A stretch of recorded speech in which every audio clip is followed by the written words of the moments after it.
Tahun 1999 lalu, pemerintah mencanangkan visi Indonesia Sehat 2010. Misinya adalah mendorong kemandirian untuk hidup sehat, meningkatkan pelayanan kesehatan yang bermutu, merata dan terjangkau, serta memelihara dan meningkatkan kesehatan individu, keluarga dan masyarakat serta lingkungannya. Faktanya, hampir 12 tahun program itu digulirkan, sejumlah masalah mendasar berkaitan kesehatan masyarakat belum sepenuhnya teratasi.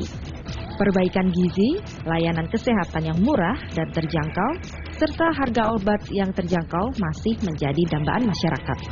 Hampir di seluruh daerah di tanah air masih dijumpai kasus-kasus balita dengan gizi buruk, gizi kronis, dan gizi akut. Dalam rangka Hari Gizi Nasional, bekerja sama dengan Lembaga Demografi Universitas Indonesia, inilah 10 daerah dengan angka gizi buruk tertinggi di tanah air.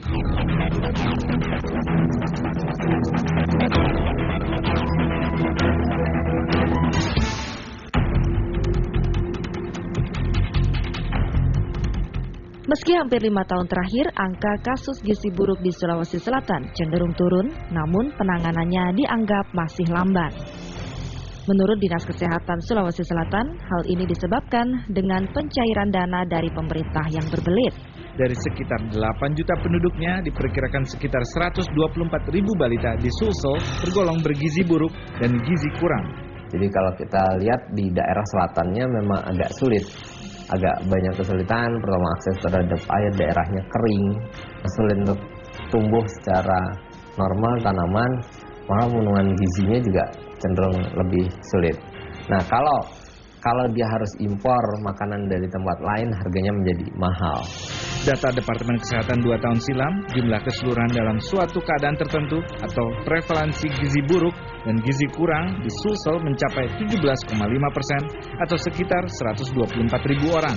Jadi memang kendalanya sebenarnya ada di pemerintah daerah yang kemudian juga petugas pelayanan kesehatan ini juga dan kader-kader kesehatan, kader posyandu lebih banyak untuk turun ke lapangan, karena kalau ada kasus gizi buruk mencuat di TV, kita malu di puskesmas tenaga kesehatan, karena masa itu kan wilayah kewenangan kita sebagai petugas kesehatan. Menurut data Dinas Kesehatan Sulawesi Selatan 3 tahun terakhir, kasus gizi buruk mengalami penurunan. Tahun 2008 ditemukan sebanyak 95 kasus, dan di tahun 2009 menjadi 54 kasus, dan akhir semester 1 tahun 2010 ditemukan 40 kasus. Hasil sensus penduduk 2010 lalu, jumlah penduduk Provinsi Lampung tercatat hampir 7,6 juta jiwa. Hingga Maret 2010, menurut Badan Pusat Statistik, jumlah penduduk miskinnya mencapai 1,5 juta jiwa. Mayoritas penduduk Lampung mengandalkan sektor pertanian sebagai mata pencaharian dan tinggal di pedesaan.